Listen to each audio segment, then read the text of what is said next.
धुरंधर, उसमें भी एक छोटे से किरदार में आप हैं एज अ कोच बादशाह को ट्रीट करना कैसा रहा? जो कहा जाता है कि कर्म कर फल की चिंता मत कर, वो एक्चुअली सेंटेंस ये नहीं है। कर्म कर, फल भगवान को अर्पित कर। तो अगर आपके अंदर छल कपट लालच अहम किसी भी तरीके का है तो मैनिफेस्टेशन इजीली नहीं होता। लाइफ अनप्रेडिक्टेबल है, कभी भी कुछ भी हो सकता है। जो मैनिफेस्टेशन सिखाने वाले हैं वो भगवान श्री कृष्ण है। अपने मंदिर में बैठ के साउथ वेस्ट की तरफ कर लीजिए और आप 10 मिनट ध्यान कीजिए, आपको एक अलग लेवल की एनर्जी, अलग लेवल की कनेक्शन आपको फील होगा। अपने जीवन को अपने हिसाब से मैनिफेस्ट कर सकते हो। कुछ भी whatever we seek as approval, वो एक चीज़ है जो मे बी सोशल मीडिया का भी इफेक्ट है। वो अच्छी चीज़ के लिए भी काम आती है, वो चीज़ बुरी के लिए भी काम आती है।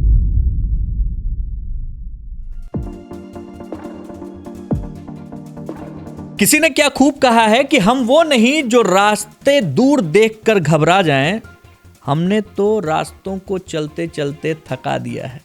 तो आज हमारे साथ बातरस में एक ऐसे कॉर्पोरेट ट्रेनर, ऐसे ट्रेनर जिनको लोग बहुत प्यार करते हैं, एक ऐसे स्पिरिचुअल गाइड, एक ऐसे लाइफ कोच जुड़े हुए हैं जिनको आप जितना ज़्यादा जानते जाएंगे ना, आपको समझ आता जाएगा कि भाई ज़िंदगी में कुछ पाने के लिए बहुत ज़्यादा मेहनत करने की ज़रूरत नहीं है।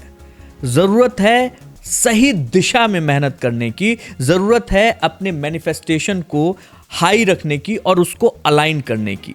स्वागत कीजिए, हमारे साथ विशाल जी हैं। विशाल जी, आपका बहुत बहुत स्वागत है बातरस में। धन्यवाद दिग्विजय जी।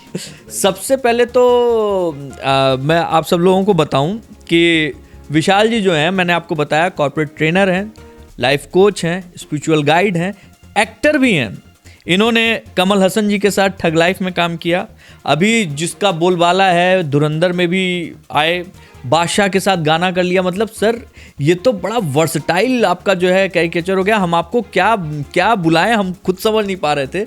सबसे पहले तो यहीं से शुरू करते हैं कि अभी आपका जो एक्सपीरियंस था, ख़ासतौर पे बादशाह के साथ गाना करने का, कमल हसन के साथ स्क्रीन शेयर करने का, उसके बाद फिर धुरंधर में थोड़ा सा चीज़ें करने का, वो कैसा रहा? दिग्विजय जी, सबसे पहले तो मैं धन्यवाद देना चाहूँगा, आपने मुझे आज इनवाइट किया और मैं आपके सभी दर्शकों को भी धन्यवाद देना चाहूँगा ये पॉडकास्ट देखने के लिए।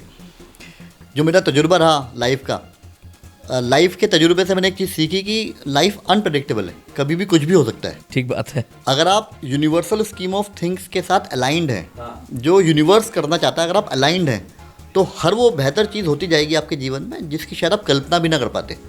और जो मैनिफेस्टेशन की हम बातें करते हैं कि मैनिफेस्ट किया जाना चाहिए, वो आपको लगेगा कि it's a very easy process, कि आराम से हो सकता है। तो आपने अभी कुछ मूवीज़ का एक सॉन्ग का नाम लिया, तो मैं बताना चाहूँगा कि हर व्यक्ति का भारत में सपना होता है कि मैं कभी ना कभी कुछ एक्टर बन जाऊँ या फिल्मों। हाँ, मतलब ग्लैमर, पहला पर्दा एक बार दिख जाए हमें। हमारा भी रहा। और अगर प्रोफेशनली बात करूँ, कॉर्पोरेट लाइफ में रहे पिछले कई साल, एज अ लाइफ कोच रहे।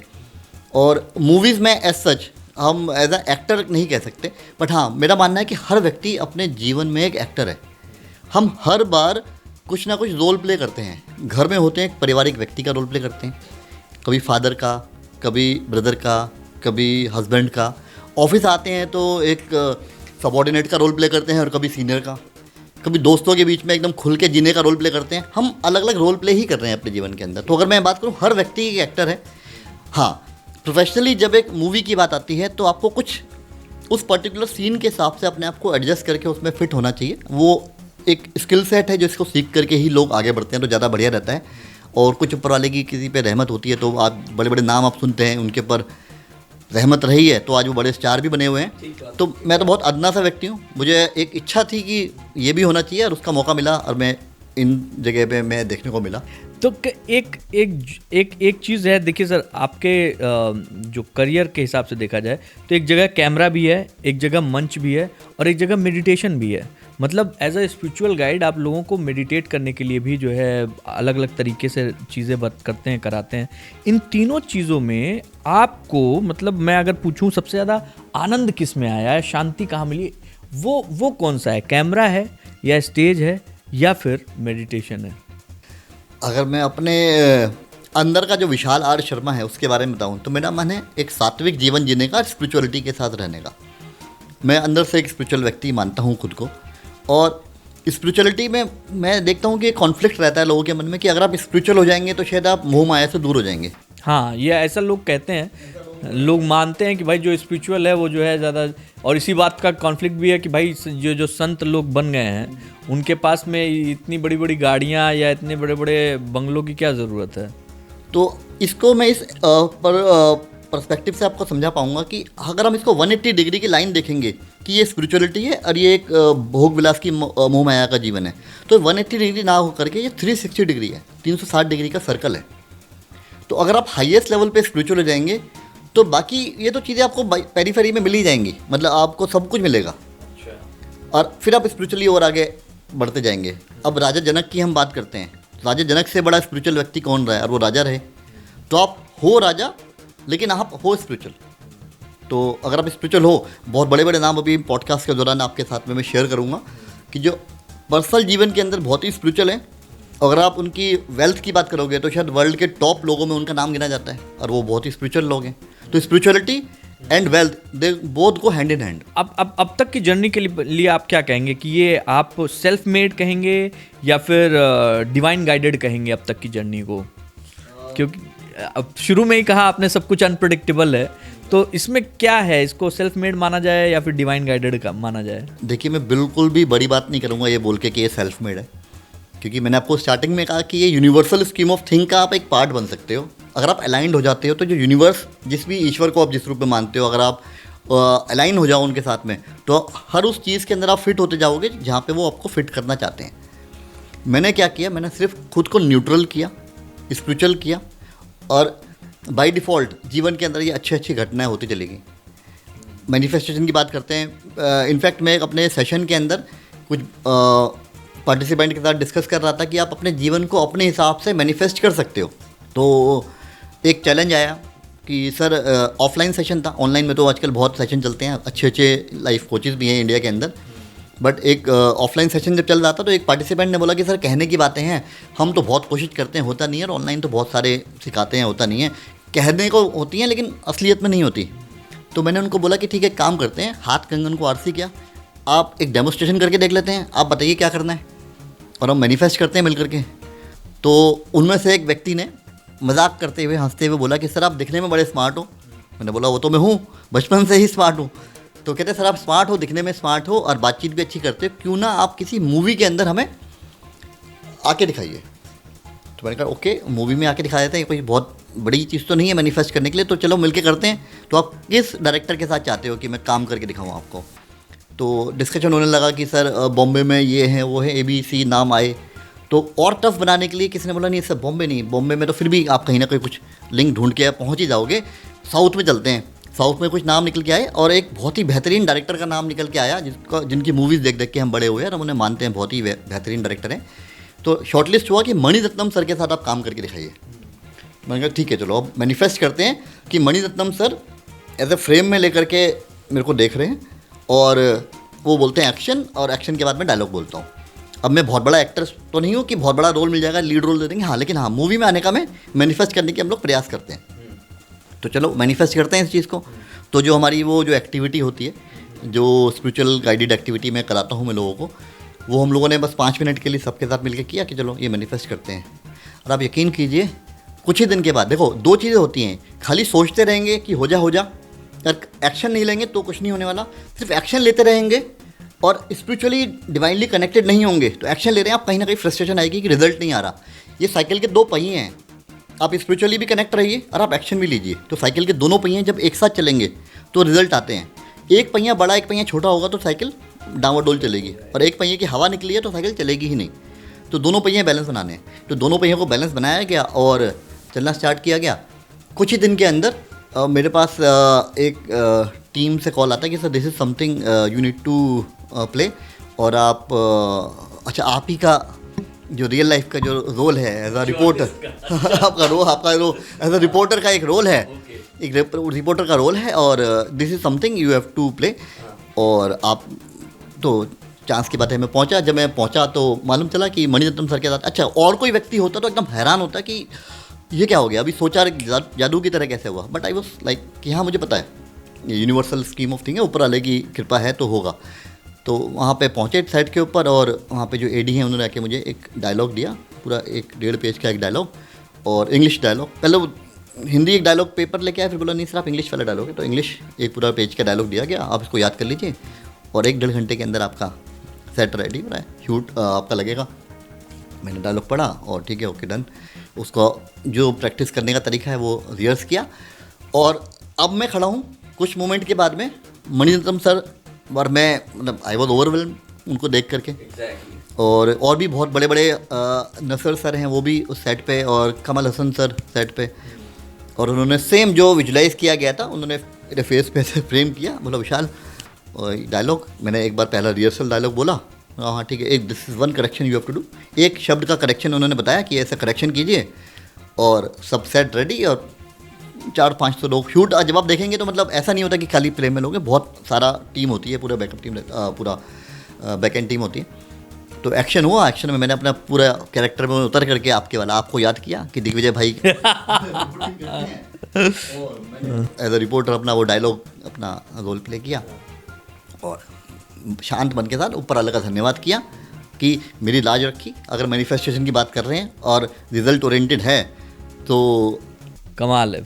विशाल जी, इसमें एक चीज़ और, मैं अभी जो फिल्म चल रही थी जो इस समय मतलब हिंदुस्तान की सबसे ज़्यादा कमाई जाने वाली फिल्म जिसने जो है 2025 को पूरा एकदम धो दिया, धुरंधर, उसमें भी एक छोटे से किरदार में आप हैं, और उसका एक्सपीरियंस कैसा रहा? क्योंकि किरदार तो आपके साथ में बहुत बड़े बड़े हैं, कैसा था वो एक्सपीरियंस, कैसा था अनुभव, कैसा था इन लोग से, संजय दत्त के साथ में, रणवीर सिंह के साथ में, अर्जुन रामपाल के साथ में स्क्रीन शेयर करना, बातचीत? जी दिग्विजय जी, जैसे आपको मैंने बताया कि जिन सितारों को आप अभी तक पर्दे पे देखा करते थे उनके साथ जब रूबरू आप मिलते हो तो एक अलग ही खुशी, एक अच्छी फीलिंग आपको आती है। और संजय दत्त जी को तो हम बचपन से देख रहे हैं, तम्मा तम्मा लोग, और हम फैन हैं उनके, और मैंने देखा इतने डाउन टू अर्थ व्यक्ति है ना, इतने हम्बल व्यक्ति हैं, मतलब वो ऐसे हाथ जोड़ करके कह रहे थे कि सर, मैं कहा नहीं सर हम आपके बड़े फ़ैन हैं, वो मेरे सामने हाथ जोड़ लिया कि नहीं सर आप लोग हो जो जिसकी वजह से हम बड़े स्टार बन जाते हैं। बहुत ही हम्बल व्यक्ति।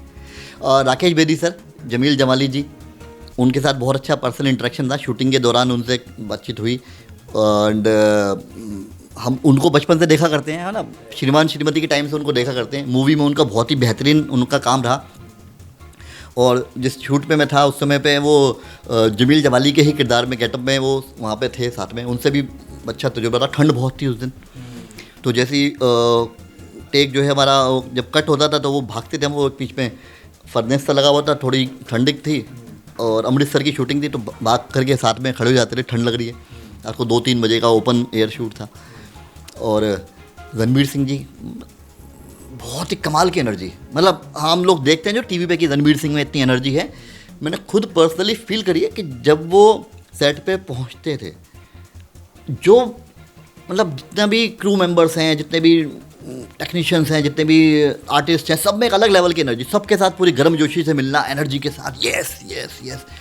एक और चीज़ मैंने उनसे सीखी, एक पर्टिकुलर टेक से पहले उनका, मैं सीन तो नहीं बताऊंगा आपको क्योंकि मैं भी उस वाले पार्ट में आएगा वो भी, बट मैंने उनका जो काम करने का तरीका, उनसे मुझे चीज़ सीखने को मिली।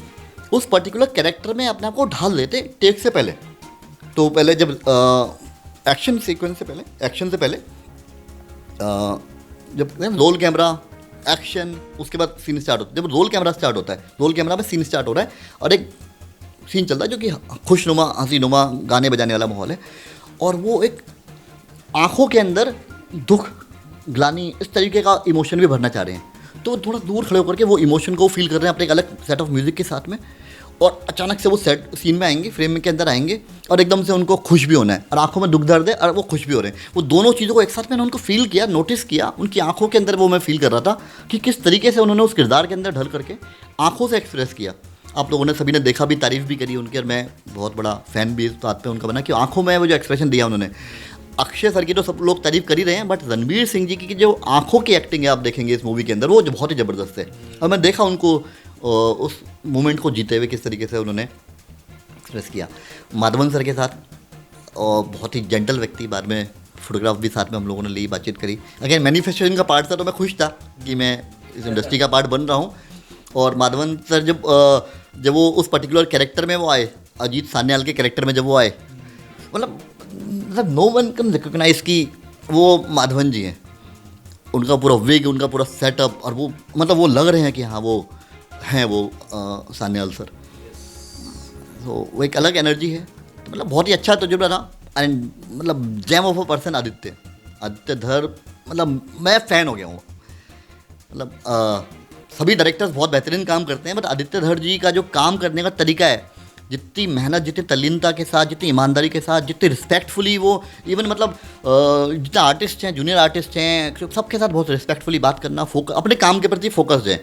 वो उन्हें पता है मुझे क्या चाहिए, बहुत पोलाइटली आके बताते हैं कि इसको ऐसे करना है। एक पर्टिकुलर सीन में मुझे भी आके उन्होंने गाइड किया कि सर अपने ऐसे करना है। ओके सर, ठीक है सर। एक हल्का सा वो आर्टिस्ट के ऊपर लिबर्टी छोड़ते हैं कि वो अपने आप को कैसे एक्सप्रेस करे, उन्हें क्या चाहिए वो हल्का सा बताते हैं सर ऐसे करना है। एंड फिर आप अपने आप से आप अपना बेस्ट दीजिए। फिर हर एक व्यक्ति धुरंधर में तो हर एक कोई अपने आप को प्रूव करने में था कि मुझे अपने आप को धुरंधर, हर एक की लाइफ के अप एंड डाउन, उस मूवी की कहानी आपने कई पॉडकास्ट में सबसे सुनी होगी कि सबकी लाइफ में कुछ अप एंड डाउन रहे, और सब ने अपना मोर देन 100% एफर्ट दिया है इस मूवी को हिट करने में।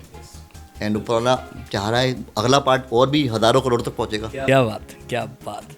कमाल वो भी था जब हमने बादशाह के साथ आपको एक गाने में देखा। ये भी मतलब ये देखिए, as a life coach, as a trainer, as a spiritual guide, बहुत कम इस तरीके से लोग। वही बात है कि अगर आप वाकई सही दिशा में, पहले तो हम उस पर भी आएंगे, बात करना चाहेंगे विशाल जी आपसे, लेकिन मुझको वो एक्सपीरियंस बताइए कि कैसा रहा, मतलब बादशाह के साथ स्क्रीन से शेयर करना, एज अ कोच बादशाह को ट्रीट करना, कैसा रहा वो अनुभव? बहुत ही अच्छा अनुभव रहा मेरा। और Badshah is a very wonderful person, very down to earth. और जब उनके साथ में काफ़ी इंटरेक्शन था शूटिंग के दौरान भी, बहुत अच्छी बॉन्डिंग बनी, बातचीत हुई। वो भी एक किस्सा है अपने आप में। मैं अपने फैमिली के साथ, घर परिवार में छोटे बच्चे सबको साथ जाता हूँ तो घूमते फिरते, तो आजकल के नए ज़माने के गाने, हम हैं 90s के टाइम के गाने सुनने वाले, और वो आज की जनरेशन जो हिप हॉप और ये रैप गाने सुनने वाले। मैंने कहा ये क्या गाने सुनते हो, हमारे टाइम के गाने सुना करो। तो वो इतने मेलोडियस होते हैं, इतना कुछ उसमें अच्छा होता है। कहने लगा नहीं आपको नहीं पता, ये आज के जो जनरेशन के ना ये बादशाह हैं और ये है वो है, ये बड़े बड़े सिंगर हैं, इनका ज़माना है। अच्छा ऐसी बात है, तो चलो तो कुछ लेट्स मैनिफेस्ट। तो अगर आपके ज़माने के सिंगर हैं तो आपके ज़माने के सिंगर के साथ ही कुछ किया जाए। एंड वी मैनिफेस्टेड कि ठीक है बादशाह जी के साथ कुछ काम किया जाए फिर। एंड इसका पूरा जो रहस्य है कि कैसे हो रहा है, अभी बहुत से आपके दर्शकों के मन में आ रहा होगा होता कैसे है। एग्जैक्टली उसका मैं आंसर आपको भी आने वाले अभी समय में देता हूँ कि कैसे हो पाता है, ताकि आपके दर्शक भी जान पाए कि कैसे यूनिवर्सल स्कीम ऑफ थिंग में आप फिट हो सकते हैं। कोई मिरेकल नहीं है, कोई जादू नहीं है, आपके प्रयास और सही दिशा में आपका माइंडसेट, और आप यूनिवर्सल लाइन अलाइन होते हैं तो कुछ ही समय के अंदर, and it's just matter of days, खाली कुछ दिनों के अंदर एक खेल होते हैं सारे। मेरे पास अगेन बातचीत हुई मेरी, और एक टीम का था कि बादशाह जी को एक द कोच एक कैरेक्टर है वो चाहिए था, और इस तरीके से शूट है और आप जो है साथ में होने चाहिए। ठीक है जी चलिए मिलते हैं, और ये आपके सामने गाना है। और उसके बाद उनकी टीम के भी काफ़ी लोगों से मेरी बातचीत है, हम लोग डिस्कशन बातचीत होती रहती है, कुछ डिवाइन बातों के ऊपर भी और भी चीज़ों के ऊपर हमारा डिस्कशन चलता रहता है उनकी टीम के साथ। ग्लैमर और आध्यात्म ये साथ साथ चल सकता है, कोई दिक्कत तो नहीं है? मेरा मानना है कि देखिए एरोगेंस तो कभी भी किसी में कहीं भी आ सकती है, तो मैं ये नहीं कहूँगा कि लोग एरोगेंट नहीं होते, हर फील्ड के लोग एरोगेंट हो जाते हैं, इवन आध्यात्मिक लोग भी एरोगेंट हो जाते हैं किसी लेवल पे आने के बाद, हर चीज़ का अहम आ जाता है, अहम नहीं होना चाहिए। बट अध्यात्म ग्लैमर, आप किसी भी फील्ड में आध्यात्मिक हो सकते हो, मतलब आप आध्यात्मिकता आपके अंदर है, what you are from inside, glamour is what you are showing outside the world. तो आप ग्लैमरस हो और आप आध्यात्मिक हो, बिल्कुल हो सकते हैं। आजकल की पीढ़ी की बात करें तो आजकल जो है ना, लोग जैसे मेडिटेशन को या फिर स्पिरिचुअलिज्म को मतलब एक ट्रेंड की तरह भी लेते हैं, कि थोड़ा इन करने के लिए इस तरीके से भी लेते हैं। मैं अब दर्शकों को, ये अपने दोस्तों को ये बात आपसे जो है जानना चाहता हूँ कि ये जो मैनिफेस्टेशन का आपका तरीका है, वो तरीका कैसे आप यूज़ करते हैं, क्या करते हैं? क्योंकि आपने अब तक अपने मैनिफेस्टेशन से बहुत सारी चीज़ें अपने आप प्रूव कर दिया है, खुद को, सामने वाले को, जहाँ जिस जगह पे चाहिए था, जो चीज़ें चाहिए थी आपने किया। दर्शकों को ये बताइए, दोस्तों को ये बताइए कि ये करते कैसे हैं, ये मैनिफेस्टेशन करते कैसे हैं और ये उससे अलग कैसे है जो नॉर्मली लोग आजकल दुकान खोल के बेच रहे हैं। ओके, देखिए मैं ये बताना चाहूँगा कि जो मार्केट में लोग कर रहे हैं वो सबकी अपनी अपनी पद्धति है और मैं सभी की रिस्पेक्ट करता हूँ। मेरा जो तरीका है वो कुछ अलग नहीं, मेरा तरीका बहुत सिंपल है। तरीका सिंपल क्या है, मैं बिलीव करता हूँ कि हमारे जो पूर्वज रहे हैं उन्होंने अपने कुछ सिद्धांत जो रहे उन्होंने बताए, जो पद्धति बनाई, वो कहीं ना कहीं कुछ उस समय के हिसाब से कुछ सॉलिड पद्धति रही होगी, तभी हमारा सनातन आज तक चला आ रहा है। और हमारे जो ग्रंथ हैं उनमें बहुत कुछ है सीखने के लिए, पढ़ने के लिए।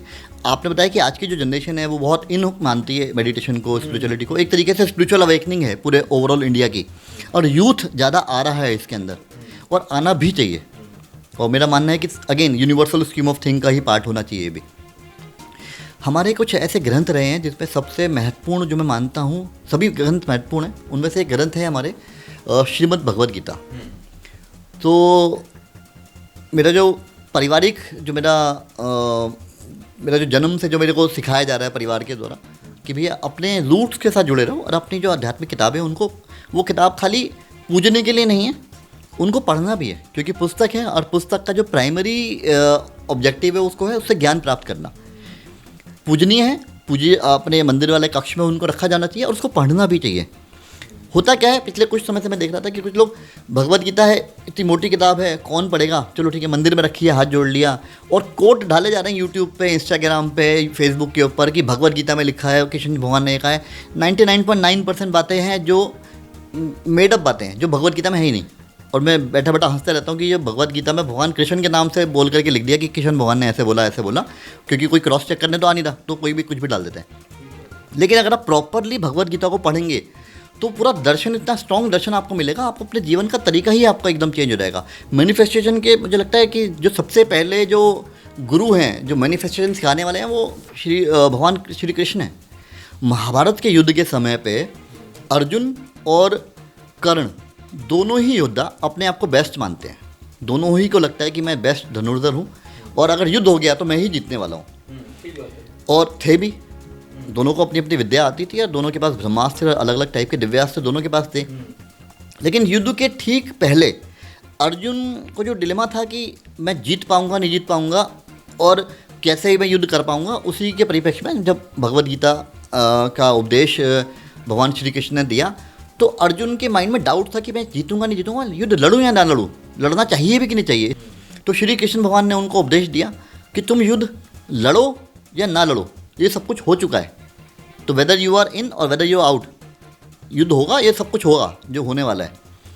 बेटर ये है कि अगर आप इन्वॉल्व हो रहे हो और अपने कर्म को अपने धर्म के हिसाब से एक्शन लेते हो तो आपको आपका यश होगा, आपका नाम होगा। नहीं तो फिर आप अगेन आप जो है एक बैड नेम और एक बैड आइडियोलॉजी प्रस्तुत करोगे आप इसको। तो अर्जुन को विजुलाइज कराया गया कि आप युद्ध लड़ो या ना लड़ो, युद्ध हो चुका है, युद्ध जीत चुके हो। तो उनको विजुलाइज कराया गया, जब विश्व रूप दिखाया गया। उसके पैरेलली जब कर्ण को सेनापति बनने का मौका मिला, और अब महाभारत, जो पुरानी महाभारत लॉकडाउन के टाइम पे सभी लोगों ने देखी होगी, जो B.R. चोपड़ा जी की महाभारत थी, उसमें एक सीन दिखाया जाता है कि युद्ध स्टार्ट होना है। अब कर्ण के जो सारथी हैं वो है मामा शल्य, जो कि इंसिडेंटली पांडवों के मामा हैं। तो युद्ध के ठीक पहले कृष्ण भगवान और बाकी पांडव उनको मिलते हैं कि आप तो मामा हो, आप तो हमारे पक्ष में युद्ध करने चाहिए। कहते नहीं है, अब क्योंकि मैं कौरवों के पक्ष में आ गया, जैसे भी आ गया, whatever was the reason, पूरी कहानी उनके पक्ष में आने की। बट अब क्योंकि मैं कौरवों के पक्ष से युद्ध लड़ रहा हूँ तो मेरा धर्म है कि मैं ईमानदारी से युद्ध लड़ूंगा। तो कृष्ण भगवान उनको बोलते हैं कि मैं आपके धर्म के विरुद्ध कुछ नहीं बता रहा, बट कुछ ऐसा कार्य बता रहा हूँ जो आप अगर करेंगे, धर्म के विरुद्ध नहीं है, लेकिन हाँ you would be like a part of us. तो कहते चल ठीक है, ये कॉन्फ्लिक्ट नहीं है, मैं बोल सकता हूँ। अब युद्ध स्टार्ट होता है। अर्जुन इस बिलीव के साथ में आए हैं कि युद्ध हो रहा है, मैं लड़ूँ या ना लड़ूँ, भगवान कृष्ण है युद्ध जीते हुए हैं। पैरेलली कर्ण के साथ में क्या हुआ, शल्य मामा ने बोला वो देखो अर्जुन कितने वेग से चला आ रहा है, आज तुम्हारी बैंड बजी, वो देखो उड़ा दिया, वो देखो गया, आज तो सब गए। तो पहले तो कर्ण बोलता है हाँ मतलब बेकार की बातें क्यों कर रहे हो मेरे सामने, मैं योद्धा हूँ, बढ़िया हूँ। लेकिन जब बार बार वो डाउट डाला गया तो बिलीव के दो फॉर्म हो गए, believe with faith, believe with doubt. मैं एग्जाम के लिए पढ़ाई कर रहा हूँ, मुझे टॉप करना है, लेकिन अगर गलती से रह गया तो वो बिलीव विद डाउट हो गया। पैरेलली जो करण को था बिलीव विथ फेथ, जो अर्जुन का था बिलीव विथ फेथ, जो करण को डाला गया बिलीव विथ डाउट। डाउट डाला जाता है बार बार एक छोटी बूंद की तरह। जैसे मान लीजिए एक खीर का बहुत बड़ा बर्तन आपने बनाया, खीर प्रसाद बांटने के लिए या वॉटेवर किसी फंक्शन के लिए, बहुत बड़े बर्तन में आपने 50-100 किलो दूध की खीर आपने बनाई। और आपको मालूम चल जाए कि दूर से एक दुष्ट व्यक्ति आया और 2-3 ड्रॉप उसमें जहर के डाल के भाग गया, तो आप क्या करेंगे?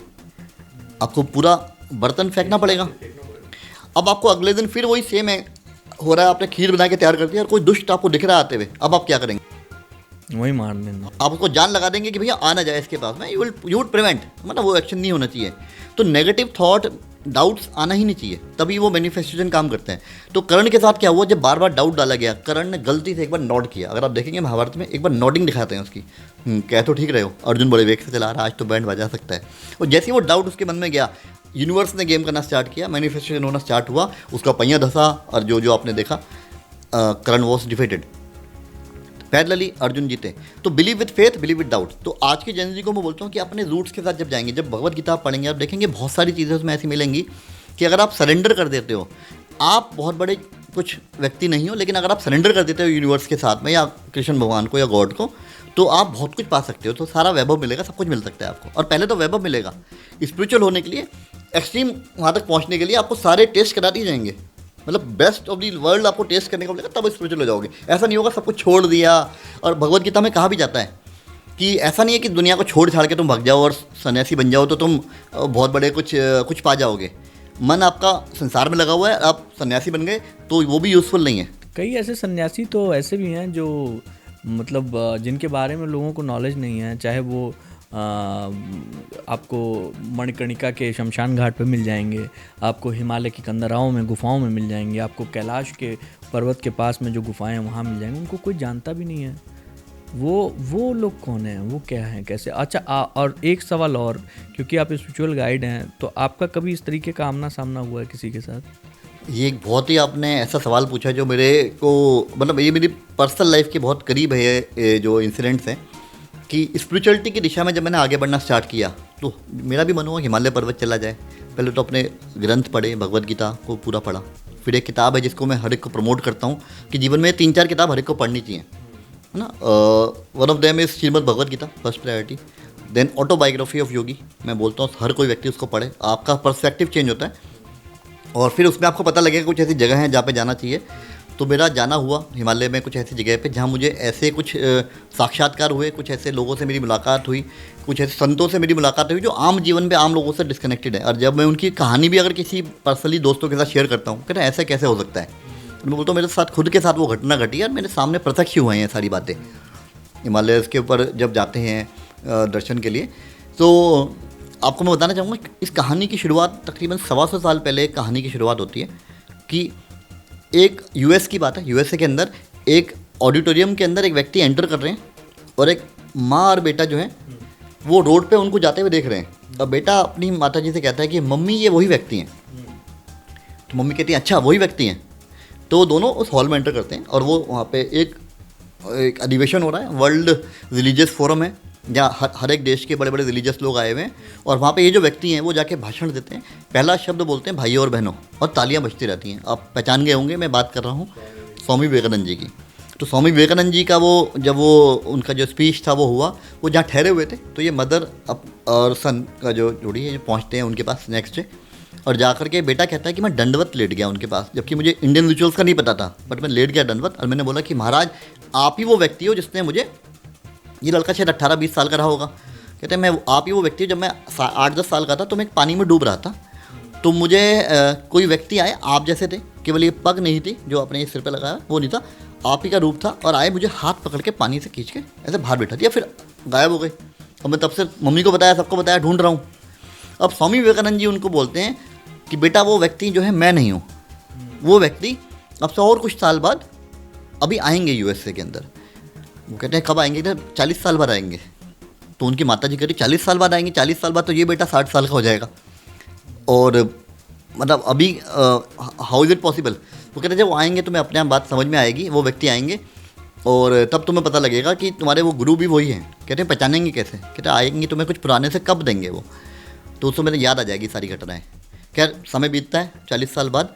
40 साल बाद ये लड़का है बड़ा हो चुका है, तकरीबन 60 साल की एज को टच कर रहे हैं, और ये एक बहुत बड़ी कॉन्फ्रेंस हो रही है। एक बहुत बड़े संत हैं जो आए हुए हैं, बड़े बड़े देशों के एम्बेसडर्स हैं ये, वो उनके मुलाकात हो रही है उनसे, गिफ्ट मिले हुए हैं। तो जिसका रिटर्न गिफ्ट आई था, इसका गिफ्ट उसको दे दिया, ऐसे दे रहे थे वो। तो इस लड़के को, जो बुजुर्ग हो चुके हैं, उसको एक गिफ्ट मिलता है जिसके अंदर पुराने से वही कप है, एंटीक से टाइप के कप हैं। वो देखते ही उसको याद आता है कि ये तो, इनके बारे में तो मुझे वो 40 साल पहले बताया था, यही मेरे वो गुरु हैं। तो उनके पाँव पकड़ लेते हैं।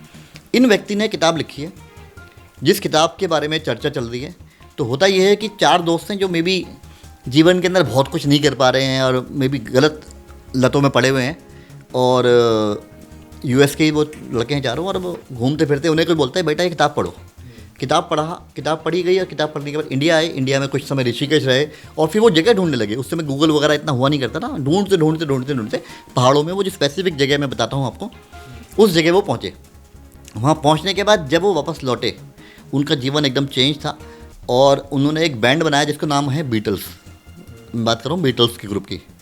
कुछ समय के एक और घटना, एक और व्यक्ति है जो अगेन जीवन के अंदर निराश, पता नहीं क्या करूँगा क्या नहीं करूँगा। किसी व्यक्ति ने बोला ये बेटा किताब पढ़ो। वो किताब पढ़ी, पता लगा इंडिया आना चाहिए। इंडिया आए, और अब बहुत से लोग ये मानते हैं कि जो हम जाते हैं उत्तराखंड के अंदर नीम करौली बाबा जी के धाम पे लोग जाते हैं, कि स्टीव जॉब जी नीम करौली बाबा जी के धाम गए, बिल्कुल गए, क्योंकि वो नीम करौली बाबा जी का आशीर्वाद मिले बिना तो आगे बढ़ ही नहीं सकते। तो उनका तो पहला ब्लेसिंग है, तो अच्छी बात है, वो ब्लेसिंग उनकी मिली। और उनकी ब्लेसिंग के बाद अगले स्टेप पे आगे पहुँचे। वो जो मैं आपको बता रहा हूँ एक और स्थान है, वहाँ पे वो पहुँचे।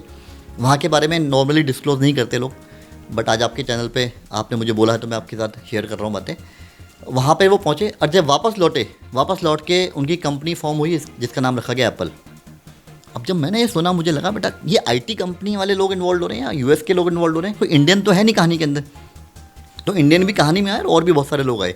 एक और व्यक्ति हैं जो अगेन इसी कहानी के द्वारा घूमते घूमते वो किताब पढ़ी, इंडिया आए।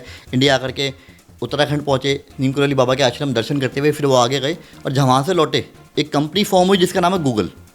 मैं बात कर रहा हूँ लैरी पेज की।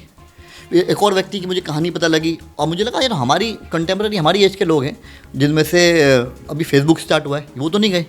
तो कहानी पता लगी, हमारे प्राइम मिनिस्टर यूएस गए थे, और टीवी पे एक टेलीकास्ट आ रहा था न्यूज़ का, कि मार्क जुकरबर्ग कह रहे हैं मोदी जी को कि मेरा इंडिया से कनेक्शन है, और मैं इंडिया में एक मंदिर गया था, और उसके बाद मेरी कुछ कहानी है। तो मोदी जी ने उनको जो इशारों में कुछ बात बोली कि हाँ ठीक है, everybody has got some connection, तो यानी कि उनका भी कुछ कनेक्शन रहा है। तो अब ये जो व्यक्ति है मार्क जुकरबर्ग हैं, स्टीव जॉब जी के कहने पे ये नीम करौली बाबा आश्रम गए। उसके बाद आगे एक और जगह गए, वो किताब पढ़ी, नीम करौली बाबा है, एक वो जगह गए। जब वापस लौटे तो आज फेसबुक आप देख रहे हो कितने बड़े लेवल पे बन रही है। इस तरीके से सारी बड़ी बड़ी कंपनीज हैं। मैंने इंडियन कनेक्शन ढूंढना स्टार्ट किया, तो मालूम चला साउथ के अंदर एक व्यक्ति हैं जो कि जीवन में बहुत कुछ करना चाहते हैं। किताब पढ़ी, और आज बड़े बड़े एक्टर हैं इंडिया के अंदर, लेकिन उनके मंदिर बने हुए हैं, उनको पूजा जाता है। उनकी फिल्म रिलीज़ होती है तो दूध चढ़ाया जाता है वहाँ पे उनकी प्रतिमा के ऊपर। मैं बात कर रहा हूँ रजनीकांत सर की। मेरी एक बार इंसिडेंटली वहाँ पे उसी जगह पे मेरी मुलाकात भी हुई उनसे। वो रेगुलर आते हैं वहाँ पे, साल में दो तीन चक्कर उनके भी लगते हैं। तो ये कहीं ना कहीं कनेक्शन है। तो जब हम बात करते हैं मैनिफेस्टेशन की, मैनिफेस्टेशन लोग अलग अलग तरीके से कर रहे हैं। आपने पूछा कि क्या डिफरेंस है, मैं डिफरेंस की बात कर रहा हूँ कि जितने भी अभी कोचेज़ हैं वो ज़मीन पे गिरी हुई धूप को देख करके सोच रहे हैं कि ये सूरज है। नो डाउट कि वो एनर्जी है, सूरज की ही एनर्जी है, और वो काम कर रही है, उतने लेवल तक एनर्जी मैनिफेस्ट कर रही है। लेकिन जब आप प्योर सूरज को देख लोगे, तो जब आप प्योर सूरज की तरफ देख लोगे तो बदल ही जाएगा। तो मैंने और गहन रिसर्च करनी स्टार्ट करी इस पर्टिकुलर। अच्छा, मेरा जो बचपन से दिमाग है वो ये रहता है कि जब तक साइंटिफिकली किसी चीज़ को ना समझ लो, रिलीजियसली तो ठीक है, मान्यता है हमारी, लेकिन अगर आप साइंटिफिकली उसको वैलिडेट कर देते हो तो स्पिरिचुअली उसको समझना बहुत अच्छा हो जाता है। तो मैं हर चीज़ को साइंटिफिकली समझने की कोशिश करता हूँ। हमारे हर रिलीजियस बिलीफ को, हर रिचुअल को मैं साइंटिफिकली समझने की कोशिश करता हूँ। तो मैंने और साइंटिफिकली समझना स्टार्ट किया कि इस जगह का रेलेवेंस क्या है। तो रेलेवेंस में ही मुझे पता लगा कि स्वामी विवेकानंद जी के गुरु ने उनको गाइड किया कि आप एक काम करो, आप स्पिरिचुअल अवेकनिंग के लिए कुछ एक जगह है वहाँ आप जाओ, और अपने गुरु के निर्देश पे, उनकी गाइडेंस में वो आए। वो भी उत्तराखंड में आए। उस समय नीम करौली बाबा आश्रम तो हुआ नहीं करता था वहाँ पे। वो तो चलते चलते अल्मोड़ा में एक स्थान पे पहुँचे। उस स्थान पे पहुँचने से पहले एक नदी पड़ती है, गगास रिवर आई बिलीव उसका नाम है। और स्वामी विवेकानंद जी एक नदी के अंदर एक पत्थर है, वहाँ पर वो थोड़े समय के लिए बैठे, ध्यान लगाया, एक पेड़ के पास ध्यान लगाया, उसके बाद वो पर्टिकुलर जगह आगे पहुँचे। उस जगह का एक जो इम्पोर्टेंस है ये भी उस स्थान के नज़दीक है। जो मैं बता रहा हूँ, ये 3-4 पॉइंट है जो एक साथ हैं। उसकी रेलेवेंस क्या है? वो ये रेलेवेंस है कि धरती पे 3 ऐसी जगह हैं जहाँ की जो मैग्नेटिक फील्ड है वो अलग है। बचपन में हम अपनी किताबों के अंदर ग्लोब पे मैग्नेटिक फील्ड दिखाया करते थे और ऐसे ऐसे करके दिखाया करते थे। तो एक दिन मैं बैठा सोच रहा था कि एक मैग्नेटिक फील्ड के जो है ये धारा निकलती हैं जो हम ग्लोब के चारों तरफ दिखाते हैं वो कहीं कनेक्ट तो होती होंगी धरती पे।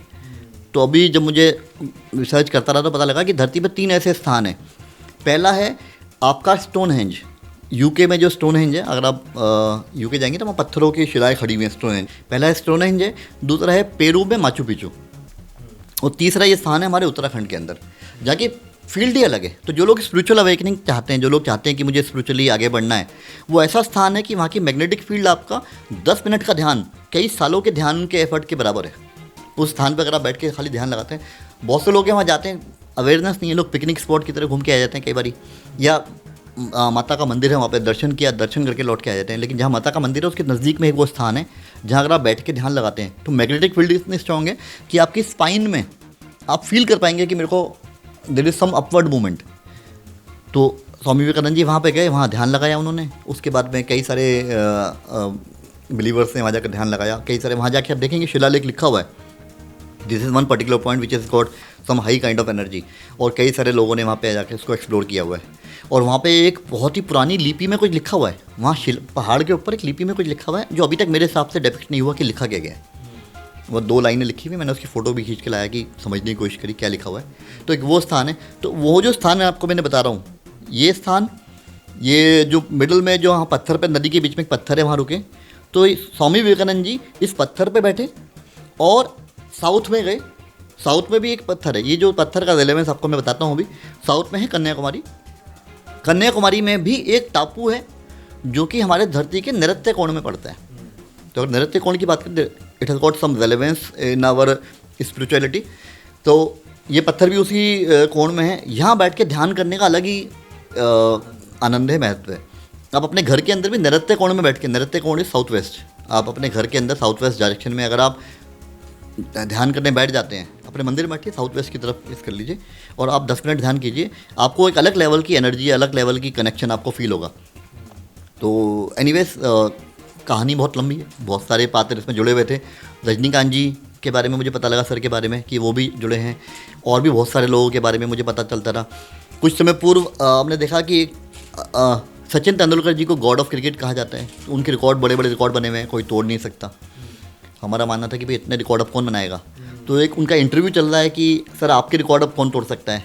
उन्होंने स्माइल करते हुए बोला कि जो यंगस्टर मेरे साथ बैठे हुए हैं, तो विराट कोहली और रोहित शर्मा जी साथ में बैठे हुए थे, तो उनका ये हमारे यंगस्टर हैं, ये रिकॉर्ड ब्रेक करेंगे।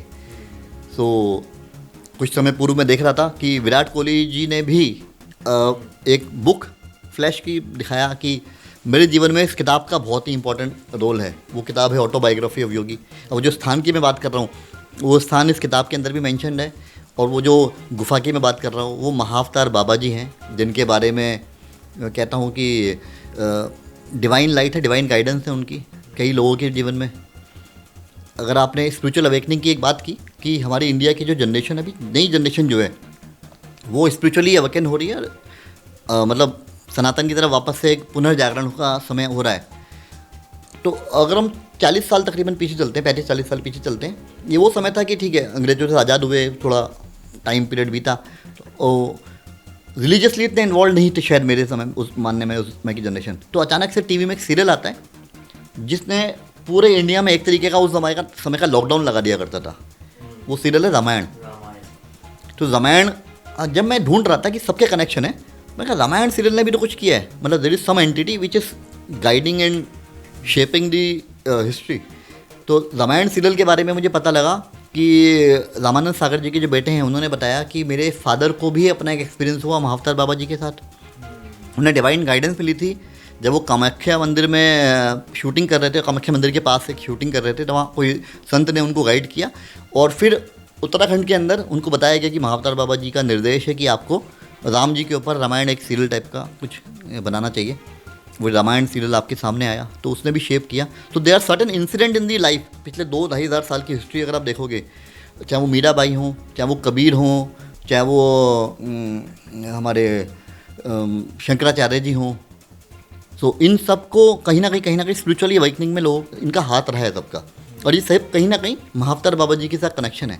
तो जो मैनिफेस्टेशन की हम बात कर रहे हैं, तो भगवत गीता और महाअवतार बाबा जी, ये दो आपको मैंने हिंट दिए, इनको अगर आपने पकड़ लिया तो मैनिफेस्टेशन इज़ लाइक ऐसे होता है। ऊपर वाले का नाम लेके सरेंडर भाव से कीजिए, जो आपको भगवत गीता सिखाती हैं, और बिलीव रख के there is some entity which is guiding and controlling if you are part of universal scheme of thing, तो महाअवतार बाबा जी, तो आसानी से सब काम होते हैं।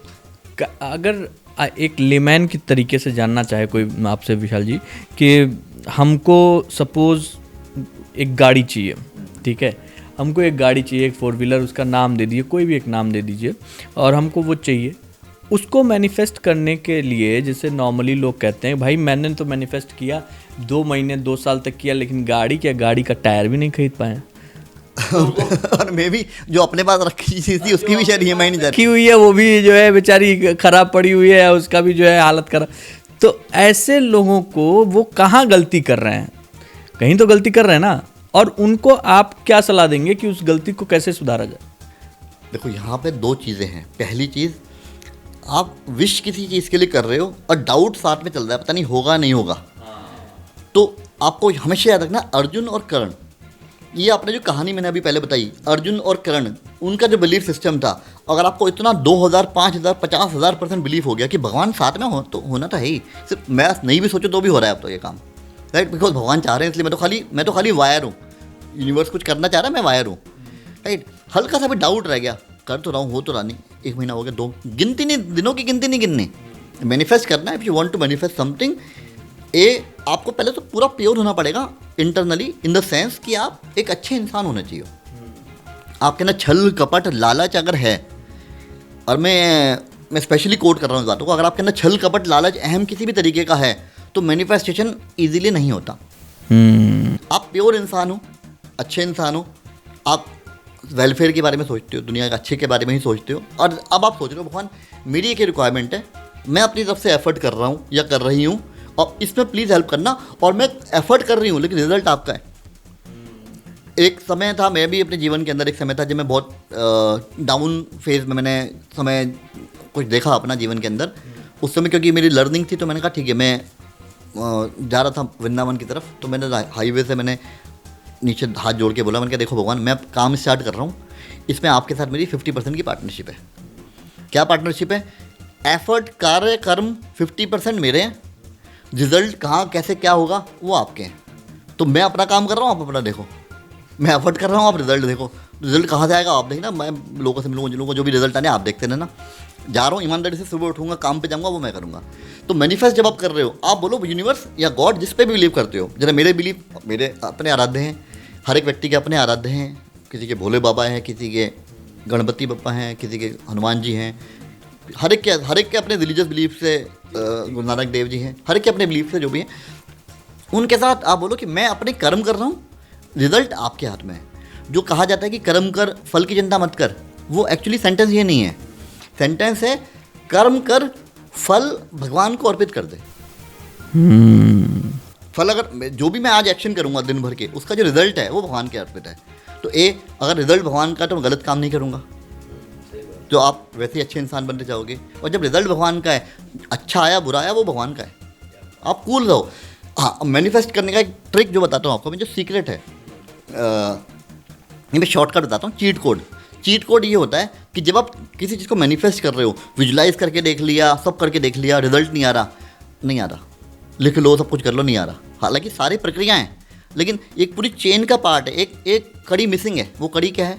वो कड़ी है कि जब आपके पेट में बटरफ्लाई कूदती हैं, गुदगुदी होती है उस फीलिंग को सोच के, वो है मिसिंग लिंक। उदाहरण के तौर पे, आप एक कल फंक्शन है, आमतौर पे महिलाएं, हमारी माताएं बहनें, कोई कल फंक्शन है, उसके लिए ड्रेस लेके आई हैं कि भाई कल फंक्शन में ये पर्टिकुलर ड्रेस मैंने पहनी है, साड़ी है, सूट है, जो भी कुछ ABC ड्रेस है वो पहननी है, और फंक्शन के एक दिन पहले वो उसको देख रही हैं और खुश हो रही हैं, क्योंकि मैं वो विजुलाइज कर रही हैं, अच्छा मैं पहनूंगी तो ऐसे लगेगा, अच्छी इतनी सुंदर लगूंगी, एक पेट में गुदगुदी सी आती है। आप भी जब कोई नया सूट लेते होंगे, आप खुश होते होंगे, अरे भाई ये बड़ा स्मार्ट लगूंगा, अच्छा लग रहा हूँ, जो पहन के देखते हैं तो गुदगुदी सी आती है, क्योंकि हमें पता है आ चुका है, हमारे पास ही है और कल पहनेंगे भी, तो गुदगुदी नेचुरल लगती है कि हाँ खुश हो रहे हैं, वो खुशी की गुदगुदी होती है।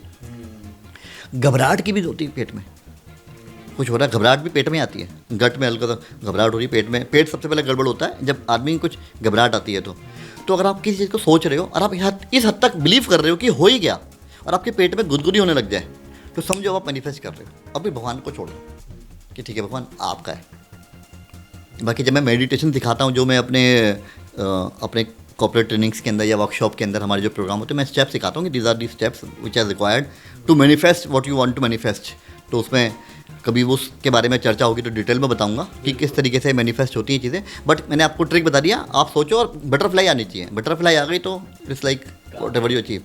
कुछ चीज़ें हैं, छोटी छोटी चीज़ें हैं, मैं आपसे भी ये सब, हमारे जितने भी गेस्ट हैं हम उनसे पूछते हैं। लोगों को इसमें बहुत सारी चीज़ें मिलती हैं। आपके लिए स्पेशली लिखा है विशाल जी कि एक आदत जो तुरंत छोड़ देनी चाहिए। हर चीज़ को ये सोचना कि कहीं ना कहीं मेरी वजह से मैं इन्वॉल्व हुआ हूँ, जिसको अहम बोलते हैं। मैं किया। और एक आदत जो अपना लेनी चाहिए जिससे ज़िंदगी बदल जाए। सरेंडर।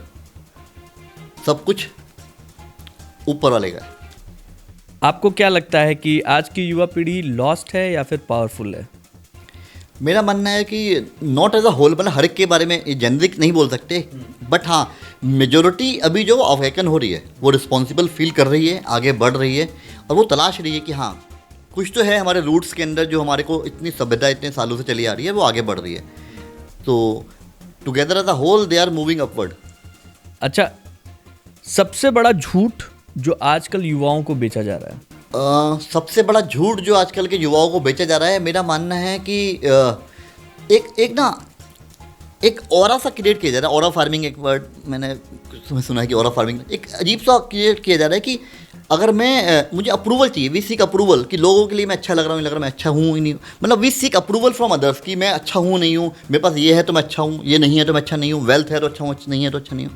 वो जो we whatever we seek as approval, वो एक चीज़ है जो मे बी सोशल मीडिया का भी इफेक्ट है। वो अच्छी चीज़ के लिए भी काम आती है, वो चीज़ बुरी के लिए भी काम आती है।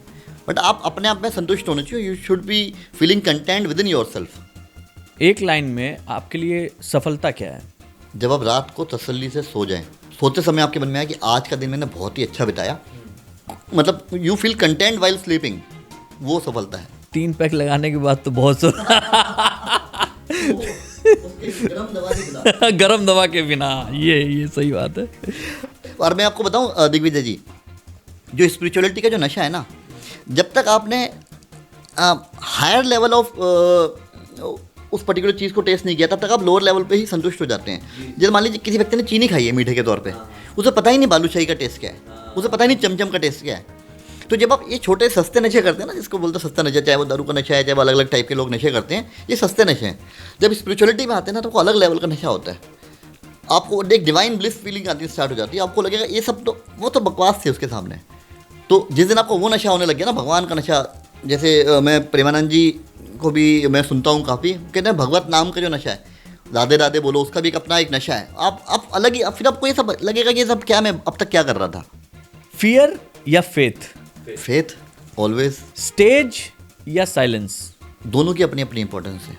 कहीं कहीं देखो, साइलेंस तो मन शांत होना चाहिए। मैं अपने कई बार परिवार में क्या होता है कि कभी कभी नोकझोंक होती है, हर घर में होती है। तो मैं मेरी वाइफ के बीच में जब कुछ बातचीत हुई, नोकझोंक हुई, तो बाकी परिवार कहता है कि अभी तो 2 मिनट पहले लड़ रहे थे, एकदम दोनों ऐसे गप्पे मार रहे हो, 2 मिनट के अंदर क्या हुआ? अभी तो 2 मिनट पहले तो ऐसा था कि भैया सब खत्म। गुस्सा ना अंदर जाके नहीं बोलना चाहिए, वो मोमेंट्री होता है उस समय के लिए। तो गुस्सा इज़ अ टूल। तो अगर आप वो एम ही खर्च कर रहे हो, हर एक पे खर्च कर रहे हो, दिल हर्ट कर रहे हो, उसने मुझे ऐसे कैसे बोल दिया, हर्ट हो गया, तो आप गलत कर रहे हो। सुनने के किसी बात को कई तरीके हैं। एक होता है इस कान से सुनो, इस कान से निकालो। वो कुछ होते हैं इस कान से सुनते हैं, इसी कान से निकाल देते हैं। कुछ होते हैं इस कान से सुनते हैं और दिल में लगा लेते हैं, उसने ऐसा बोला था, वो बेटा मैं दिखाऊंगा, 1956 में तुमने ऐसा किया था, है ना, तुमने बचपन में चवन्नी चुराई मेरी, है ना, इस टाइप के हर्ट। एक होता है इस कान से सुना और दिमाग में ले गए, फिर डिसाइड किया कि रिएक्ट करना है या रिस्पॉन्ड करना है। आप रिस्पॉन्ड करने वाले बनो, समझो, रिस्पॉन्ड करो। तो आप गुस्से को, हाँ ऐसा नहीं कह रहे गुस्सा नहीं चाहिए, स्टेज अपीयरेंस कहीं कहीं ज़रूरत है आपको, वो नहीं, लेकिन आपको पता है मैं रोल प्ले कर रहा हूँ उस समय। अगर मैं एक बहुत ही गुस्से वाले व्यक्ति का रोल कर रहा हूँ तो रोल है, अगर मैं एक बहुत ही अलग अलग रोल्स हैं, बट अंदर में शांत हूँ। तो अंदर आप शांत होने चाहिए, ऊपर आप चाहे बवंडर मचा दो। मनी या meaning? Both are important. Meaning तो it has to be there always, and money ना is a means to achieve the meaning. तो to achieve meaning the means is money most of the time, but हाँ वो है संसारिक दुनिया की चीज़ों के लिए। बट हैविंग सेड दैट, अगर आप स्पिरिचुअली कनेक्टेड हो तो मनी अपने आप आने लग जाएगा लाइफ के अंदर। आपको जब जहाँ आवश्यकता होगी आपके लिए अरेंजमेंट हो जाएगा। Well said sir. कई बार होता क्या है, ये हम लोग के लाइफ का एक मैंने खुद भी ये महसूस किया है कि जब आप डिवाइन कनेक्शन पा जाते हैं तो आप वहाँ पहुँचने के बाद उन पे काम छोड़ते हैं, तो कई बार आपके काम अपने आप होने शुरू हो जाते हैं और काम हो जाते हैं। इस पूरे पॉडकास्ट में 3-4 चीज़ें बड़ी अच्छी हो गई विशाल जी। सबसे पहला तो हमको मैनिफेस्टेशन समझ में आया, थैंक यू सो मच उसके लिए। दूसरा ये कि किस तरीके से आप अपने आप को आज के करिकुलम में रखते हुए भी स्पिरिचुअली गाइडेंस ले सकते हैं। और तीसरा ये कि भाई आप जिस तरीके से विचारों को रखते हैं वो बड़ा क्लियर है, उसमें मतलब लाग लपेट नहीं है, ये बहुत अच्छी बात है। और कुछ सवाल हैं जो मैं अपने पास अभी बचा के रख रहा हूँ अगली पॉडकास्ट के लिए, क्योंकि वो सवाल स्पेशली उसको जो है हम लोग डिज़ाइन करेंगे। लेकिन उसको डिज़ाइन करने से पहले मैं ज़रूर खुद पर्सनली उन यात्राओं को करूँगा जो यात्राएं जो है आपने हमें बताई हैं, और प्रॉमिस है हम अपने दोस्तों से भी उन यात्राओं पे अगर सब कुछ ठीक रहा तो विशाल जी को भी लेके जाऊँगा, और इन्हीं के सुपरविजन में वो सारी यात्राएं करेंगे, उसको शूट करेंगे, उसको बाकायदा उसके बारे में जानेंगे, आप लोग तक पहुंचाएंगे, और उसके बाद फिर हम लोग एक बार बैठेंगे और एक और पॉडकास्ट करेंगे। मैं एक चीज़ आपके साथ और शेयर करना चाहूँगा, जो भी एक सवाल उठा था बीच में कि जो मीनिंग एंड शो ऑफ के लिए कुछ साल पूर्व की बात है। मेरे एक मैं स्टूडेंट तो नहीं बोलूँगा, मतलब एक परिवार है जो मुझसे गाइडेंस ले रहे थे। अच्छा, मैं ना कोई बहुत बड़ा कोच नहीं हूँ, मैं सबको बोलता हूँ मैं लाइफ कोच नाम के आगे है, मेंटोर है, स्पिरिचुअल गाइड है। वो क्या है कि मैंने आपसे कुछ समय पहले थोड़ा सा ज़्यादा समझ लिया। अब मेरा काम क्या है, मैंने जो थोड़ा ABCD एक्स्ट्रा सीख लिया वो आपको बता दूँ ताकि आप भी लेवल पे आ जाओ। अब आप भी अपनी जर्नी में आगे बढ़ो, हर आदमी अपनी अपनी जर्नी में आगे बढ़ता रहे। और मैं जो सिखाता हूँ बताता हूँ वो सारा गूगल पे अवेलेबल है। गूगल बाबा के पास सब कुछ इन्फॉर्मेशन है, आप सीखो, आप भी समझदार हो, अवेलेबल। मैं क्या करता हूँ, मैं खाली समय अगर दे रहा हूँ, मैं कह रहा हूँ समय के साथ आपको गाइड कर दूँ। मेरे स्टेप ये थे, हो सकता है आपको अपना अलग एक्सपीरियंस हो। तो एक जो परिवार है जो मुझसे गाइडेंस ले रहे थे उस समय पे, तो 13-14 साल पुरानी बात हो गई, शायद ऑलमोस्ट 14 साल पुरानी बात हो गई। तो माता पिता और उनका बेटा जो है वो UK में पढ़ाई कर रहा है, और उसका बीच में 1 साल का गैप के लिए, वो ब्रेक के लिए वो US में जो भी कुछ एक्सचेंज प्रोग्राम के लिए US जाना था उसने। तो मैनिफेस्टेशन के बारे में मैं उनको सिखा रहा था, स्पिरिचुअली कैसे कनेक्ट होते हैं वो सिखा रहा था। तो बेटा बड़ा इंटरेस्ट लेता था कि मम्मी पापा को सिखा रहे, मैं भी समझता हूँ, तो मुझसे सवाल अलग अलग पूछता था। तो एक दिन क्या हुआ कि मुझे मालूम चला कि उसकी एक फ़्लाइट थी और टाइमिंग का मिसमैनेज हो गया, सुबह 6 शाम का 6 ऐसे कुछ गैप हो गया। उसकी US की फ़्लाइट जानी थी, वो मिस हो गई। वो मुझसे कहने लगा, सर आप तो कहते हो कि सब अच्छा होता है, मैंने सोचा था मैं US जाऊँगा, ये होगा, बढ़िया होगा, और मेरी तो फ़्लाइट ही मिस हो गई। और पापा ने, मैंने सोते हुए पता नहीं क्या नंबर ना टाइमिंग मिस गया हो गया, US के टाइम इंडिया के टाइम में। मैंने देखो, वो अगर आप यूनिवर्सल स्कीम ऑफ थिंग का पार्ट हो तो आपके साथ सब अच्छा होता है। कह रहे हैं इसमें क्या अच्छा हुआ, उसके फादर ने बोला सर मेरा 1.5-2 लाख का टिकट का ही खर्चा हो गया। मैंने कोई बात नहीं, रिलैक्स, कूल। तो क्या हुआ नेक्स्ट, मैंने कहा अभी फ़िलहाल नेक्स्ट डे सुबह मॉर्निंग में न्यूज़ आई कि न्यूयॉर्क में जहाँ उन्होंने उतरना था वहाँ एक बहुत ही बड़ा बवंडर टाइप का कुछ तूफान, उस समय कुछ का नाम भी रखा गया, साइक्लोन टाइप का था, वो आया वहाँ पे। और वो वहाँ पे तो अवेयरनेस थी, उनको नहीं आइडिया, तो उस दिन की फ़्लाइट रखी हुई थी उन्होंने। और वो अच्छा, वो कई सारी फ़्लाइट डाइवर्ट हो गई, वहाँ पहुँची ही नहीं है। और वो कह रहा सर एक तो बेनिफिट दिख गया मुझे कि मेरी फ़्लाइट इसलिए एक्सचेंज हुई। मैं आपको डेट वगैरह भी आपको देख के बता दूँ किस डेट की उनकी फ़्लाइट थी। कह रहा और क्या मेरा फ़ायदा हुआ। मैं कहा फ़ायदा मत सोच, आप यूनिवर्सल स्कीम ऑफ थिंग में हो। उसने कुछ दिन समय बात की, अपनी टिकट दोबारा करा ली। अभी क्या हुआ, नेक्स्ट डे एक टाइम्स ऑफ इंडिया में आर्टिकल आया, और जो कवर पेज सिल्वर का कवर पेज था, और फोक्सवैगन का एक ऐड आया। वो एडवर्टीजमेंट कहता है कि जेटा कार जो है, उनकी एक कार थी जो कि 20 लाख की तकरीबन उसकी वैल्यू थी, वो नंबर 1 प्राइस था, और कुछ कॉन्टेस्ट था कि कुछ ट्विटर पर करना है और कुछ करना है, तो एक कॉन्टेस्ट है और पूरे इंडिया के लिए ओपन है। अब वो बेटा पेपर लेके मेरे सामने बैठ गया कि सर अब आपका टेस्ट। मैं कहा अच्छा जी चलो, मेरा टेस्ट हो रहा है, चलो बताओ क्या करना है। कहता सर ये एक ऐड है, ये एक कॉन्टेस्ट है, तकरीबन 4-5 करोड़ लोग तो टाइम्स ऑफ इंडिया पढ़ ही लेते होंगे। मैं कहा हाँ पढ़ते होंगे इतने तो कहता ये कॉन्टेस्ट है, मैं इसमें पार्टिसिपेट करना चाहता हूँ और मुझे जेटा कार जीतनी है, अब आप मुझे जितवाओ। मैं कहा देखो मैनिफेस्ट करना है, मैं मैनिफेस्ट नहीं करा सकता, मैनिफेस्ट आपको करना है। हाँ, मैं सपोर्ट कर सकता हूँ, मैं वो गाइड कर दूंगा, जहाँ जहाँ फाइन ट्यूनिंग करनी होगी ना, आप दिशा आपकी भटकेगी तो मैं गाइड करते चलूँगा।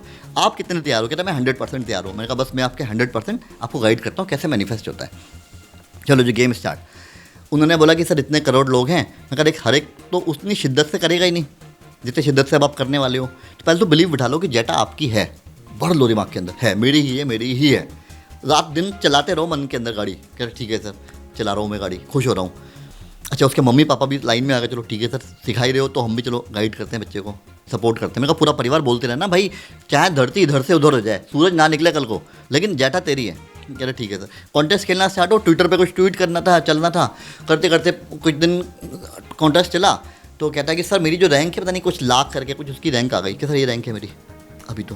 चलो अच्छी बात है, लगे रहो, लेकिन बिलीव डेली जो मेरी एक्टिविटीज़ हैं, जो मेरा ट्रेनिंग का पार्ट है कि ये स्टेप्स फॉलो करने होते हैं, मैं कहा करते रहो फॉलो। वो फॉलो करते रहे। कुछ दिन बाद कहता सर मेरा ना 36 समथिंग कुछ हज़ार में कुछ रैंक आ गया है और मेरे पास एक कॉन्सोलेशन प्राइज़ के तौर पे एक वैक्सीन का एक बैग आ गया, ऐसा घर पे आ गया कि भाई तुमने ये एक कुछ प्राइज़ जीत गया। क्या प्राइज़? मैंने कहा देखो प्राइज़ आ गया। कह रहा सर ये प्राइज़ तो आ गया लेकिन मतलब जेटा नहीं आई। मैंने कहा तुम्हें क्या चाहिए, ये प्राइज़ चाहिए जेटा चाहिए? कहता मुझे तो जेटा ही चाहिए। तो मैंने कहा ये आ गया, उसके बावजूद भी जेटा तुम्हारी है। कह रहा अब कैसे होगी? मैं कहा देख मुझे नहीं पता कैसे होगी, यूनिवर्स को हमने बोल दिया अब ये होना है, अब चाहे धरती इधर से उधर हो जाए, खाली तुम बिलीव रखो, वो भी अपना 100%, चाहे कुछ हो जाए मेरी है। एनीवेज उसके वापस जाने का टाइम आ गया, फ्लाइट का टाइम आ गया, अब यूएस जाना है। कहता सर, मैं कहा तुम जा रहे हो लेकिन यूएस बैठे हुए भी सोचते यही रहना कि जेटा मेरी है। तो कहते ठीक है सर डन। अब वो जेटा के बारे में सोचे जा रहे।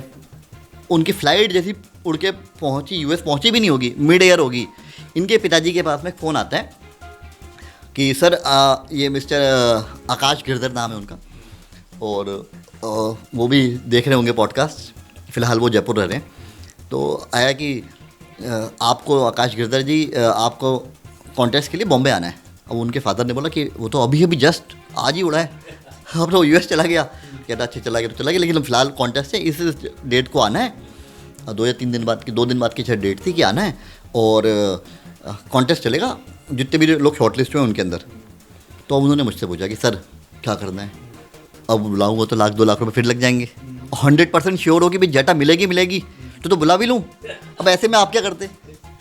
हम हम सोचते भाई कि भाई फिर भाई कॉन्टेस्ट है, वहाँ पे इतना नहीं जीते। मैं कहा देखो आप अगर यूनिवर्सल स्कीम ऑफ थिंग, जो मैं बार बार शब्द इस्तेमाल कर रहा हूँ, universal scheme of thing, universe जो चाहता है उसके साथ अलाइंड हो तो होना है। मैं कहा देखो आप यूनिवर्सल स्कीम ऑफ थिंग में अलाइंड हो तभी ये हुआ है खेल। मे बी आपका टेस्ट हो रहा है कि अब आप आओगे नहीं आओगे ना, नमस्ते। आओगे तो हो सकता है फिर गेम स्टार्ट, फिर बिलीव रखना है, अंतिम क्षण तक रखना है, जब तक युद्ध जीत नहीं जाते तब तक, मतलब आखिरी सांस तक जिंदा रहना है। मतलब सनी देओल पीट गया, विलन ने पीट पाट के गिरा दिया, खूनम खून गिरे पड़े, आखिरी में उठना है और याद करना है ऐसे अत्याचार हुए थे, उठ के फिर मुक्का मारना है, लगे रहो। एनीवेज तो बेटे को बुलाया, कह रहे लेकिन सर आपको भी आना चाहिए बॉम्बे। और मैंने कहा भाई तुम तो अपना खर्चा कर रहे हो, मेरा भी खर्चा कराओगे। एनीवेज मैंने भी अपना शेड्यूल किया कि मैं बॉम्बे किस तरीके से रहूँ। मेरा भी शेड्यूल बन गया, मैं एक कंपनी के ट्रेनिंग प्रोग्राम था, उस प्रोग्राम के लिए मुझे बुला लिया गया, उस पर्टिकुलर डेट पे ही बुला लिया गया। तो मैं भी बॉम्बे पहुँच गया, वो अपना यूएस से बॉम्बे आए। अब अंदर शो चल रहा है, उनका कॉन्टेस्ट चल रहा है, मैं अपने ट्रेनिंग प्रोग्राम में हूँ, बीच में फ़ोन पे बातचीत हो रही है। और वो प्रोग्राम होस्ट कर रहे थे MTV के साइरस, आपने नाम सुना हो, साइरस ब्रूचर। चल रहा कॉन्टेस्ट चल रहा है, तो टॉप 50 में 20 में आ गए। वो पूछा सर ये हो गया, अब क्या करना? मैं कहा बस विजुलाइज करता रहे। अब ये अच्छा यहाँ पे एक ट्रिक आती है, अब वो कॉन्टेस्ट खेल रहे हैं और लाइव कॉन्टेस्ट चल रहा है, तो मैं बाकी कॉन्टेस्टेंट के लिए क्या वाइब्रेशन रखूँ कि मैं जीतूंगा तुम हारोगे? नहीं। मैं कहा यूनिवर्स को बोल कि यूनिवर्स सब मेरी तरफ से सबको जेटा दिला दे। कह रहे सर ऐसा बोलूँगा तो जेटा तो एक ही है। मैं कहा यूनिवर्स के पास एक नहीं, यूनिवर्स के पास बतेरी हैं, गॉड के पास बतेरी जेटा है। तो अपनी तरफ से वाइब्रेशन क्या रख रहा है कि ये जेटा सब जीत जाए। ये मेरी तरफ से सबको दुआएं हैं, मेरी तरफ से सबको प्रार्थना है कि सब जीत जाएं, और मेरी तरफ से प्रार्थना है। मैं न्यूटन का लॉ क्या कहता है, एक्शन एंड रिएक्शन। आप उनको अगर वाइब्रेशन भेजोगे तो उनकी तरफ से क्या आएगा, वापस आएगी वाइब्रेशन। कि आप वो बोले ना बोले, मन ही मन उनकी आत्मा जो वो भी आपको वाइब्रेशन देगी कि अच्छा मेरी तरफ से भी आप जीत जाओ। आपने सबको एक एक वाइब्रेशन दी और आपके पास 20 आ गई। गेम चीट कोड, ये चीट कोड यूज़ करने हैं छोटे छोटे, सबके लिए अच्छी वाइब्रेशन रखो। तो उसने बोला ठीक है सर, सब जीत जाओ, मैं भी जीत रहा हूँ, सब जीत रहे हैं। करते करते करते टॉप 10 में आ गया, टॉप 10 के बाद टॉप 5 में आ गया, टॉप 5 के बाद टॉप 3 में आ गया। अब टॉप 3 में आने के बाद में लाइव ऑडियंस के सामने क्वेश्चन पूछा जाएगा, उस क्वेश्चन के आधार पे, आंसर के आधार पे जेटा का विनर डिसाइड होगा। अब तब फोन वोन सब बंद, उनके पिताजी भी बाहर, बेटा लड़का अंदर अकेला, सब बाहर। अब उसने अपने, अब ये उसकी प्रेजेंस ऑफ माइंड थी कि उसको पता था कि मैं जीत गया।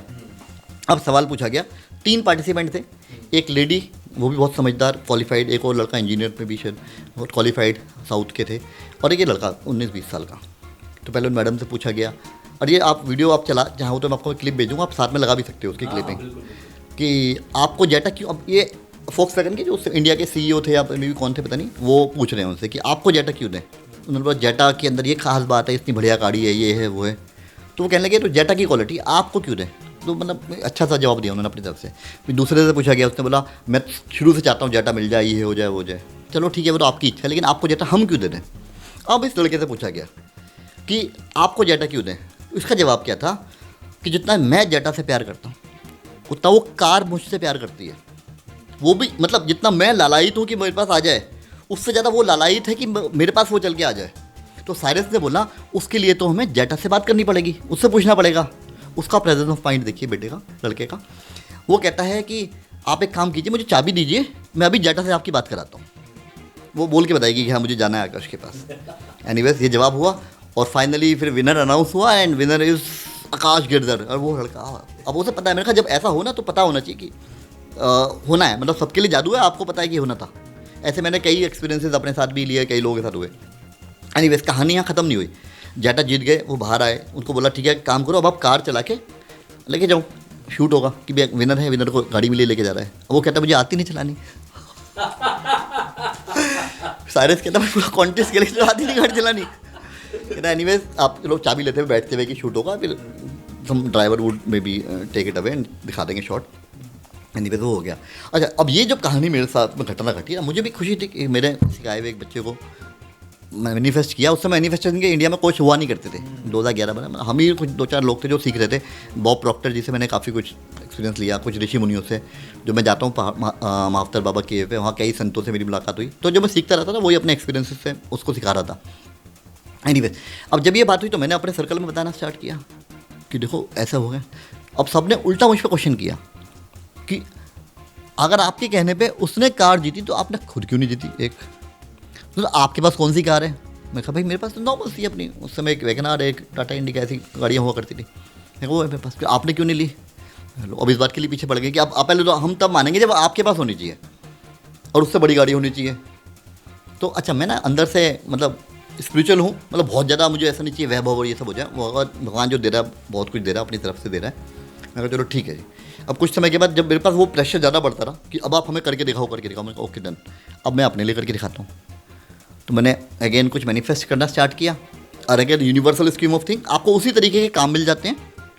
मैनिफेस्ट कैसे हो रहा है, अगर मैं आपको बोलूँ कि सुबह से कितनी लाल गाड़ियाँ आपने देखी, लाल कार कितनी आपने देखी, आप बोलोगे आते हुए शायद एक आदि ध्यान भी नहीं होगा।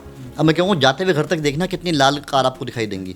आप जाते हुए गिन के बता दो कि विशाल जी 12 दिखी, 15 दिखी। एकदम से संख्या क्यों बढ़ी, क्योंकि आपका फोकस चेंज हो गया। तो मैनिफेस्टेशन कैसे काम कर रहा है, जब आप किसी चीज़ को डिसाइड करते हो, खुश होने लगते हो, आपका ब्रेन अलर्ट हो जाता है और उस टाइप की अपॉर्चुनिटीज़ ढूंढने लगता है फिर वो कि अच्छा ये भी करना, ये भी करना, अच्छा ये हो जाएगा, ये हो जाएगा। तो इस तरीके से आपके काम बनने लग जाते हैं और उस तरीके के लोग, उस तरीके का काम बनता है आपका। अब बाकी यूनिवर्सल गाइडेंस तो मिलती है।